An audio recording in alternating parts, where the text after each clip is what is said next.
Okay. आज का हमारा टॉपिक है कोआगुलेंट्स। तो हम क्या पढ़ने वाले हैं आज? कोआगुलेंट्स। और कोआगुलेंट्स का एक एग्जाम्पल है आपका विटामिन के, जो कि एग्जामिनेशन में आपसे पूछा जाएगा। तो विटामिन के बारे में हम पढ़ेंगे, और जो कोआगुलेंट्स हैं उनको मैं सेपरेट सेशन में कवर करूंगा। आज हम विटामिन के की बात करेंगे। देखिए बच्चों, विटामिन के बेसिकली जो हमारे फैट सॉल्युबल विटामिन होते हैं, ADE के, ये vitamin A, vitamin D, vitamin E and vitamin के।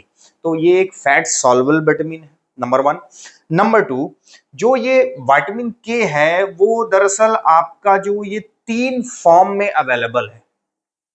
एक ऐसा फॉर्म जो आपका नेचुरल प्लांट से मिलता है, उसको हम बोलते हैं बेसिकली K1, राइट। तो ये विटामिन के हम पढ़ने जा रहे हैं। विटामिन के में आपका पहला जो फॉर्म है दैट इज K1, और ये हमको नेचुरल मिलता है। कहां से मिलता है? प्लांट से मिलता है। और यही वजह होती है कि इसको फिल्लोक्विनोन बोलते हैं। फिल्लोक्विनोन या फाइटोनाडायोन। तो इसको फिल्लोक्विनोन बोलते हैं या फाइटोनाडायोन बोलते हैं।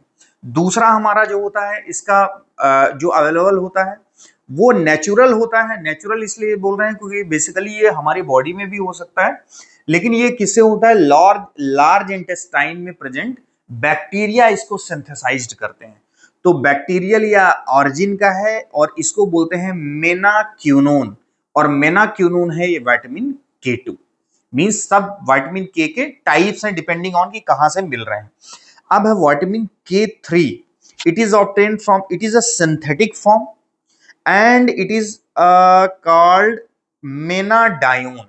तो आपका क्या होगा? फाइटोनाडायोन, या आपने बोला फिल्लोक्विनोन, प्लांट डेराइव्ड है, K1 बोलते हैं। This is menaquinone, this is K2 and synthesized by the bacteria present on the large intestine. हम लोगों के लार्ज इंटेस्टाइन में प्रेजेंट बैक्टीरिया इसको सिंथेसाइज करते हैं। And menadione is a synthetic form of vitamin K which is K3। अब ये पूरा आपका कंप्लीट, इसमें कोई आपका कंसेप्ट कहीं नहीं है, आपको लर्न करना है ना। सेकंड बात, अब देखिए बच्चों, विटामिन के जो है ये एक प्रकार का क्या है? कोआगुलेंट्स है। इट मींस ये ब्लड के कोआगुलेशन को में हेल्प करता है। वो कैसे करता है? देखिए, हमको नॉर्मल पता है कि जो क्लॉटिंग फैक्टर होते हैं वो नॉर्मली उनको एक्टिव जब वो एक्टिवेटेड स्टेज में होते हैं तो वो कोआगुलेशन कैस्केड में पार्ट लेते हैं। अदरवाइज नॉन एक्टिव स्टेज में वो ब्लड प्लाज्मा में प्रेजेंट होते हैं। क्लॉटिंग फैक्टर मेनली कहां से सिंथेसाइज्ड होते हैं? लीवर में सिंथेसाइज्ड होते हैं। और वो कैसे होते हैं? इनएक्टिव होते हैं। जब कभी उनको एक्टिव करना होता है तो आपके डिफरेंट मैकेनिज्म्स होती हैं जिनकी वजह से वो एक्टिव होते हैं। तो उन्हीं में से विटामिन के कुछ जो हमारे विटामिन है ये आपको लर्न करना है। कुछ विटामिन का मतलब कौन कौन से? पहले तो आप इसको ऐसे याद कर लीजिए, 2, 7, 9, 10, 2790। तो clotting factor second, clotting factor 7, clotting factor 9 and clotting factor 10। ये किस स्टेज में है? इनएक्टिव स्टेट में है। अब विटामिन, देखिए पूरा डिटेल अभी मैं बताऊंगा, जस्ट एक ये ओवरऑल डायग्राम क्या कह रहा है। विटामिन के की हेल्प से ये क्या हो गए? ये हो गए एक्टिव। 2, 7, 9, 10। एंड ऑल्सो यहां पे होती है protein C and protein S. तो आप ये भी लिख सकते हैं प्रोटीन, प्रोटीन पूरा नहीं लिख रहा हूं, protein C and protein C and S. ये यहां पे इनएक्टिव होगी और यहां पे आपकी protein C and S active हो जाएगी, राइट। तो अब बेसिकली इनका क्या रोल है? देखिए, ओवरऑल आपने जब ये विटामिन के एक्चुअली क्या कर देता है, जब हमारा कोई क्लॉटिंग फैक्टर बना, लीवर में सिंथेसाइज्ड हुआ, तो वो इनएक्टिव स्टेज में हुआ। अब उसके एक्टिवेशन के लिए अगर हम एग्जांपल में किन क्लॉटिंग फैक्टर की बात करें, 2790, तो ये एंडोप्लाज्मिक रेटिकुलम में बेसिकली इनका गामा कार्बोक्सिलेशन होता है। और गामा कार्बोक्सिलेशन जिस एंजाइम के थ्रू होता है, उस एंजाइम में विटामिन के एज अ कोफैक्टर काम करता है। अब कोफैक्टर काम करेगा तो उस एंजाइम की एक्टिविटी को प्रमोट करेगा। अब वो एंजाइम क्या कर रहा है? क्लॉटिंग फैक्टर का गामा कार्बोक्सिलेशन कर रहा है। और गामा कार्बोक्सिलेशन जब क्लॉटिंग फैक्टर का होता है, स्पेशली 2790, तो वो क्या हो जाते हैं? एक्टिव हो जाते हैं। तो वहां पे पार्शियली किसका रोल है? उस एंजाइम की एक्टिविटी को बढ़ाने में विटामिन के का। तब हम बोलते हैं कि विटामिन के 2790 के एक्टिवेशन में एंजाइम के कोफैक्टर के रूप में हेल्प करता है। अब पूरी इस प्रोसेस को समझते हैं। देखिए आपको ये वाला जो है साइकिल आपको एग्जामिनेशन कॉपी में बनानी पड़ेगी। तो सबसे बड़ी बात है कि आपको ये लाइन कॉपी में मेंशन करना है, इवन हाईलाइट करना है कि vitamin K is responsible for the post transitional gamma carboxylation of clotting factor 279 10 and protein C and S. तो ये करके उनको क्या करता है, इनएक्टिव क्लॉटिंग फैक्टर को ये एक्टिव करता है। अब होता कैसे है, देखिए आपने डाइट में क्या लिया, विटामिन के, राइट, डाइटरी विटामिन के लिया। डाइटरी में ज्यादातर आप किसकी तरफ जाएंगे, विटामिन के1 जो कि प्लांट डेराइव्ड है, लाइक ग्रीन लीफी वेजिटेबल। अगर इसका डाइटरी सोर्स भी कई बार आपको लिखना होगा तो लाइक आपका ग्रीन लीफी वेजिटेबल में कैबेज में होता है, आपके स्पिनाच में होता है। अगर इसमें हम बात करें तो लाइक एनिमल सोर्सेज इसके हो सकते हैं, लाइक आपके लिवर में होता है। तो इसके सोर्सेज तो बहुत आसान है, वो आप कर ले जाएंगे, राइट। तो आपने डाइटरी विटामिन के लिया। अब ये विटामिन के का जो फॉर्म है वो बच्चों कौन सा फॉर्म है, क्यूनोन फॉर्म है। कैसा फॉर्म है, क्यूनोन फॉर्म है। अब होगा क्या, इस क्यूनोन फॉर्म को अब विटामिन के एपॉक्साइड रिडक्टेज, ये कौन है, विटामिन के एपॉक्साइड रिडक्टेज।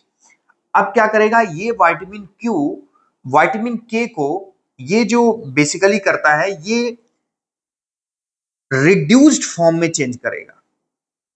किस फॉर्म में चेंज करेगा, रिड्यूस्ड फॉर्म में। तो ये कौन सा फॉर्म हो गया विटामिन के का, hydroquinone form. Reduced form of vitamin K is a hydroquinone form which is a active form of vitamin K. तो एक ये बात समझ में आ गई कि विटामिन के जब आप डाइट में लेते हैं तो विटामिन के का क्यूनोन form in the presence of vitamin के एपॉक्साइड रिडक्टेज रिड्यूस्ड विटामिन के हाइड्रोक्विनोन में चेंज होगा। अब ये जो विटामिन के होता है, दरअसल ये विटामिन के ये ऑक्सीडाइज्ड फॉर्म में भी चेंज होता है, और इस ऑक्सीडाइज्ड मतलब जो रिड्यूस्ड फॉर्म से ऑक्सीडाइज्ड फॉर्म बना, ये कैसे बना, जब आपका क्या हुआ, यहां पे एडिशन ऑफ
का काम है, गामा ग्लूटामाइल कार्बोक्सिलेज एंजाइम का काम है कि ये clotting factor 2, clotting factor 7, 9 and 10 को गामा कार्बोक्सिलेशन करा दे। गामा कार्बोक्सिलेशन का इस एग्जैक्टली मतलब ये है कि ये देखिए ये आपका क्लॉटिंग फैक्टर है, राइट, कोई भी क्लॉटिंग फैक्टर 2, 7, 9 और 10।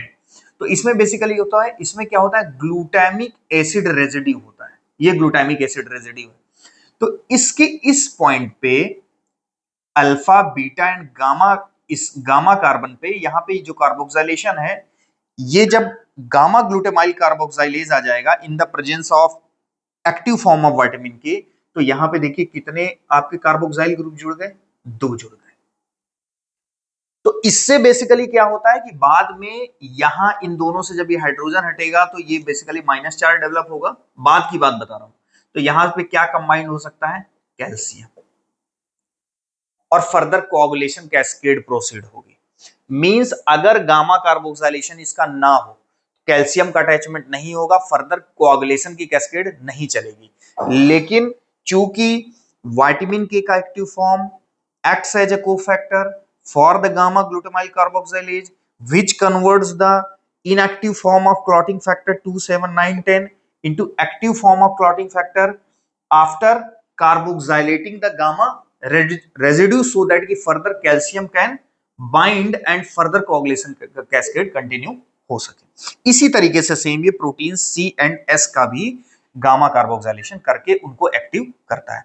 तो ये पूरा चार्ट आपको कॉपी में बनाना है। अब देखिए, GLU का मतलब है ग्लूटामिक एसिड रेसिड्यू, और GLA का मतलब है gamma carboxy glutamic acid, gamma carboxy glutamic acid. तो ये वाला फॉर्मेट है, और ये बेसिकली ये वाला फॉर्मेट। तो आप चाहे तो इस चीज को यहां पे भी अलग अलग ऐसे बना सकते हैं बेटर अंडरस्टैंडिंग के लिए, राइट। अब बात आई कि क्लॉटिंग फैक्टर को आप एक्टिव कर रहे हो तब तो आप कोआगुलेशन को प्रमोट कर रहे हो, राइट। तो बात भी समझ में आ रही है कि विटामिन के एज ए वर्क कर रहा है गामा ग्लूटामाइल कार्बोक्सिलेज के लिए एज ए कोफैक्टर, और क्लॉटिंग को प्रमोट कर रहा है क्योंकि कोआगुलेंट्स की कैटेगरी में। लेकिन ये क्या कर रहा है, anti clotting protein, anti clotting protein कौन सी है, प्रोटीन सी एंड एस, उनको भी क्या कर रहा है, एक्टिव कर रहा है। तो बच्चों, जब कभी एंटी क्लॉटिंग प्रोटीन एक्टिव होगी तो वो क्लॉट को बनने देगी क्या, नहीं बनने देगी। तो यहां पे प्रॉब्लम हो गई, आप अभी क्लॉट बनाने की बात कर रहे थे और विटामिन के उन फैक्टर्स को, उन प्रोटीन्स को भी एक्टिव कर रहा है जो बेसिकली एंटी क्लॉटिंग प्रोटीन है। तो इसका कॉन्सेप्ट इस तरीके से है कि जो एंटी क्लॉटिंग प्रोटीन है वो एक्चुअली कौन कौन सी है, protein C and protein S. और ये बेसिकली क्या कर देती हैं, ये इनएक्टिवेट कर देती हैं किसको, factor number 5th and factor number 8th, factor number 5th and factor number 8th। यहां पे कोई भी 5th या 8th नहीं है। तो ये क्या कर देती हैं, इसको इनएक्टिव कर देती हैं। तो इनएक्टिव करने से क्या क्लॉट बनेगा, ये क्लॉटिंग फैक्टर को अगर आप इनएक्टिव करो तो क्लॉट बनेगा, प्रोबेबिलिटी कम होगी, कम होगी। तो ऐसा क्यों हुआ, देखिए जब कभी क्लॉटिंग की प्रोसेस चलती है, आपकी ये ब्लड वेसल है, राइट, इसको इस तरीके से देख लीजिए, ये आपका क्या है, ब्लड वेसल्स है। अब जब एक बार यहां क्लॉटिंग की प्रोसेस कंप्लीट हो गई तो एक्सेसिव क्लॉटिंग ना हो, इसके लिए भी विटामिन के ने बेहतरीन हिसाब बना के रखा है कि वो एक्टिवेट कर देगा किसको, एंटी क्लॉटिंग प्रोटीन को। और एंटी क्लॉटिंग प्रोटीन क्या करेगी, इस क्लॉट का रिमूवल या बेसिकली फर्दर एक्सेसिव क्लॉटिंग होने से रोकेगी, क्योंकि वो activation of factor number 5th and factor number 8th clotting factor को रोकती है, मतलब इन क्लॉटिंग फैक्टर के इनएक्टिवेशन को प्रमोट करती है, एक्टिव नहीं होने देती, राइट। तो मींस सिर्फ एक सोलो रीजन है कि ये एंटी क्लॉटिंग प्रोटीन का जो कंसेप्ट है ये बेसिकली प्रिवेंट कर रहा है एक्सेसिव क्लॉटिंग को। तो ये एक विटामिन के का पूरा कॉन्सेप्ट हो गया। अब विटामिन के का कब आप इसको कहां, इसके इंडिकेशंस बेसिकली क्या क्या होते हैं, देखिए विटामिन के इंडिकेशंस होते हैं कि आपने अगर डाइट में विटामिन के को प्रॉपर नहीं लिया तो आपको vitamin K diet like green leafy vegetable, animal sources, liver है, कैबेज है, स्पिनच, उसकी हम बात कर चुके हैं, लाइक।